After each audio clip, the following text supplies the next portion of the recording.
Hello everyone. तो आज हम ब्रोंकोडायलेटर्स जो एक शॉर्ट नोट में आई हुई है उसके बारे में देखेंगे। तो चलिए स्टार्ट करते हैं। Bronchodilators help relieve asthma, COPD and other lung condition symptoms by relaxing the muscle around your lungs and helping clear mucus from lungs. तो ब्रोंकोडायलेटर्स क्या करते हैं, नाम से समझ में आ रहा है, जो ब्रोंकस होते हैं उनको डायलेट करने का काम करते हैं ये।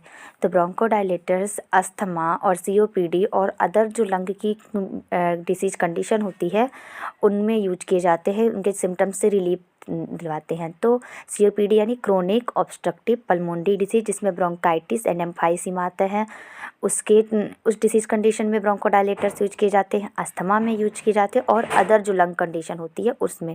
तो ये करते क्या हैं, जो मसल होती एयरवे के अराउंड, एयरवे के चारों तरफ जो मसल होती है जो कॉन्स्ट्रिक्ट हो जाती है इन डिजीज़ कंडीशन के कारण, तो जब ब्रोंकोडायलेटर्स दिया जाता है तो वो जो मसल होती है वो रिलैक्स होती हैं और जिससे क्या होता है, जो म्यूकस होता है जो लंग्स में कलेक्ट हो गया होता है वो क्लियर हो जाता है। क्योंकि मसल जब कॉन्स्ट्रिक्ट होती है तो म्यूकस एक्सपेल आउट नहीं हो पाता है, और जब हम ब्रोंकोडायलेटर्स देते हैं तो मसल्स क्या हो जाती है, डायलेट हो जाती है या रिलैक्स हो जाती है एयरवे की, और जो म्यूकस होता है वो क्लियर हो जाता है लंग्स से।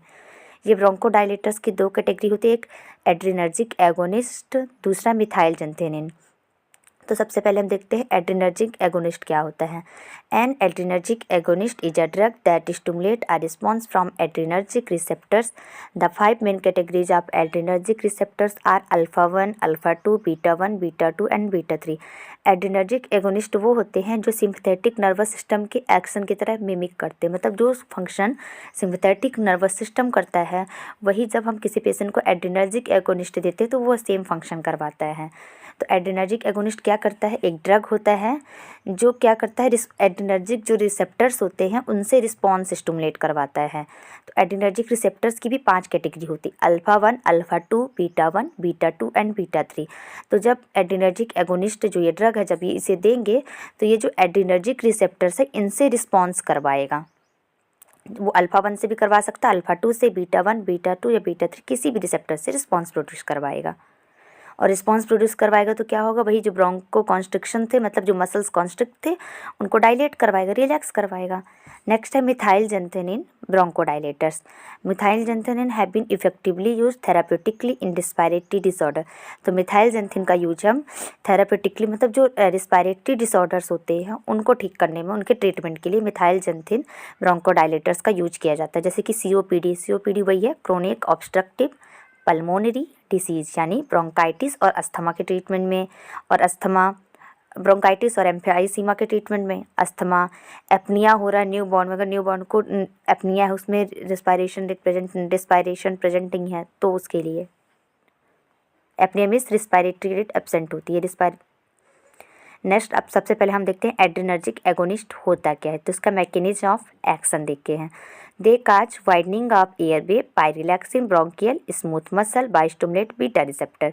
अभी हमने देखे थे ना कि एड्रिनर्जिक एगोनिस्ट की 5 मेन कैटेगरी थी रिसेप्टर की, alpha 1, alpha 2, beta 1, beta 2 and beta 3। तो ये एड्रिनर्जिक एगोनिस्ट क्या करता है, जो एयरवे है उसको वाइड करता है। कैसे वाइड करता है, जो ब्रोंकियल स्मूथ मसल है उनको रिलैक्स करता है। जैसे ही हम ब्रोंकोडायलेटर्स देंगे तो जो ब्रोंकियल की जो स्मूथ मसल है जो कॉन्स्ट्रिक्ट थी वो डायलेट होंगी, जब वो डायलेट होंगी तो एयरवे क्या होगा, वाइड होगा। और ये कैसे फंक्शन करता है, जो बीटा रिसेप्टर है उसको स्टिमुलेट करेगा।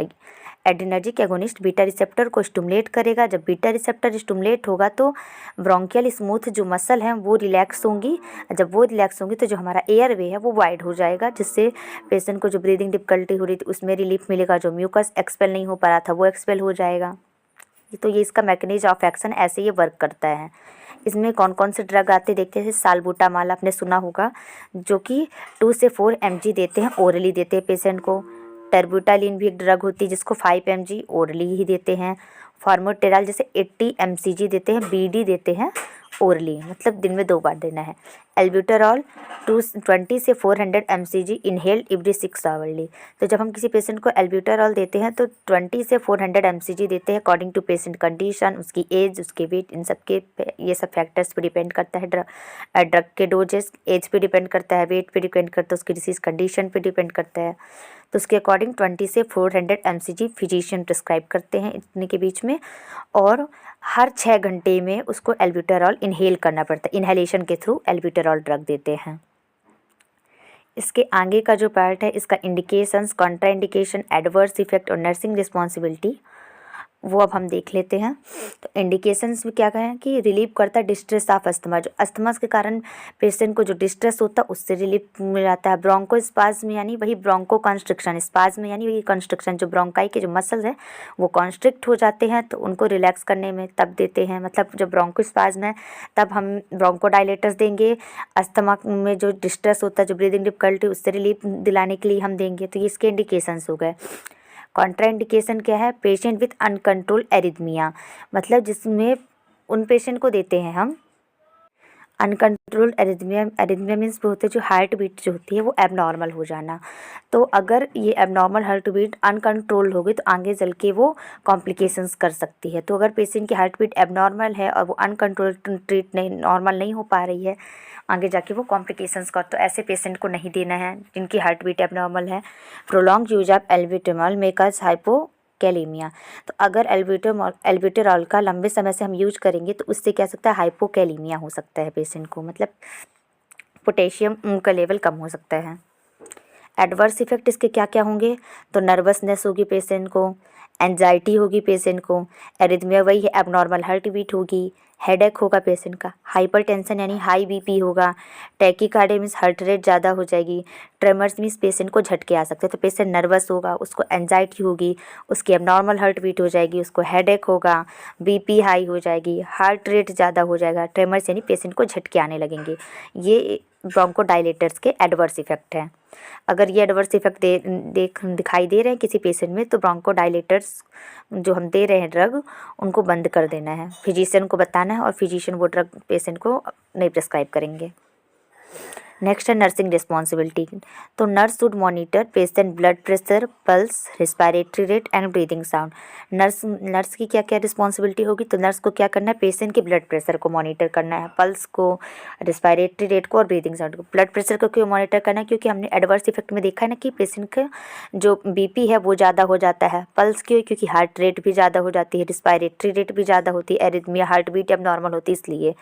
तो इसलिए हमको पेशेंट के वाइटल साइंस मॉनिटर करने हैं नर्स को। Teach the patient how to use inhalers, patient को बताना है कि जो इनहेलर है उसको कैसे यूज करना है। Instruct the patient to avoid respiratory irritants such as smoke, dust and strong smell. Patient को इंस्ट्रक्ट करे, जो नर्सिंग ऑफिसर होगी वो पेशेंट को बोलेगी कि उसको किसी भी तरह की रिस्पायरेटरी इरिटेंट है उनसे बच के रहना है, जैसे कि स्मोक से बच के रहना है, डस्ट यानी धूल से बच के रहना, और कोई भी जो स्ट्रॉन्ग स्मेल है उससे, जिससे उसको ये सारे सिम्टम्स फिर से हो सकते हैं जो उसके रिस्पायरेटरी सिस्टम को इरिटेट करे, इन सबको अवॉइड करना जिससे वो ब्रोंको कंस्ट्रक्शन वाली कंडीशन ना हो। तो पहला क्या है कि वाइटल साइन मॉनिटर करना नर्स का काम है। दूसरा कि पेशेंट को बताना है कि इनहेलर कैसे यूज करना है। तीसरा कि किसी भी तरह के रिस्पायरेटरी इरिटेंट से बचना है, चाहे वो स्मोक हो, चाहे वो डस्ट हो, या किसी भी तरह की स्ट्रॉन्ग स्मेल हो। तो ये हो गया पूरा ब्रोंकोडायलेटर्स के बारे में। आई होप आपको मेरी वीडियोज़ पसंद आ रही हूँ, तो please like, share and subscribe my channel. Thank you.